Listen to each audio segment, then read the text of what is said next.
I'll give you an analogy from the story of the very first occasion the Prophet ﷺ stood on top of a mountain and called out all the people of various tribes. In fact, all the tribes.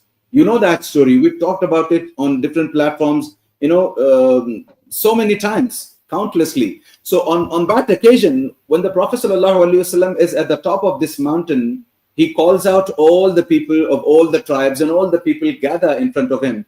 And then the Prophet ﷺ asks them a question. Remember, listen to this very carefully. If you understand this, then you will understand why Aqeedah is so very important, inshallah ta'ala, and why. You will not even perhaps have the feeling of what Aqeedah, why do you keep calling it Aqeedah? Because of the kind of belief system that we possess, we call it Aqeedah. Listen to this story, inshallah ta'ala. So the Prophet ﷺ calls the people, everyone's here, everyone's waiting for the people to start speaking, for the Prophet ﷺ to start speaking. The Prophet ﷺ says that, look, if I tell you that since I'm standing at the top of this mountain, I'm able to see certain things you can't see because you're at the bottom of this mountain.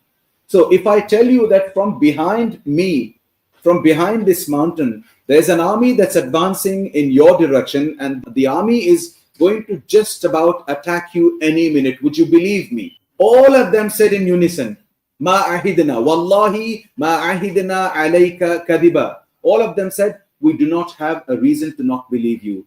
Because for these 40 years of your life, you have always maintained that you have always been very true. You have always spoken the truth. You have never even once uttered anything which is not true, which is not truth. Therefore, we have no reason to not believe you, O Muhammad, is what all the people said. Remember this, the Prophet ﷺ is talking to them about something that they can't see. And in the same breath now, the Prophet ﷺ now starts to say, after getting the confirmation from all of them that they would like to believe what he's saying, the Prophet ﷺ says that I have been sent to you as a messenger. I have been sent to you to ask you to come and bow down before only Allah Azza wa Jal and not bow down before anyone else. Even before anyone could say anything, because the minute the Prophet ﷺ uttered these lines, everyone was absolutely stunned. No one even flinched. So all of them were completely stunned and they did not know how to react.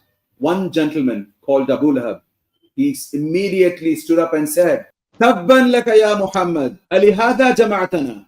O Muhammad, may your hands be broken. May you lose, everything in your life.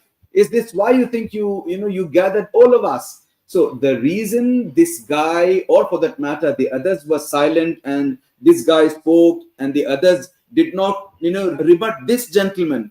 They were in sync, in agreement with what Abu Lahab was saying, is purely because their Aqeedah, even if it was on falsehood, was stronger than the kind of idea they had about the Prophet ﷺ, that the Prophet ﷺ was a Sadiq al-Amin. While they believed the Prophet ﷺ to be Sadiq and Amin, the truthful, yet they did not really want to believe in the message of the Prophet ﷺ, because this message... The message was, Ya Yuhannas, Qulu la ilaha illallah tuflihu. That was only. Yes.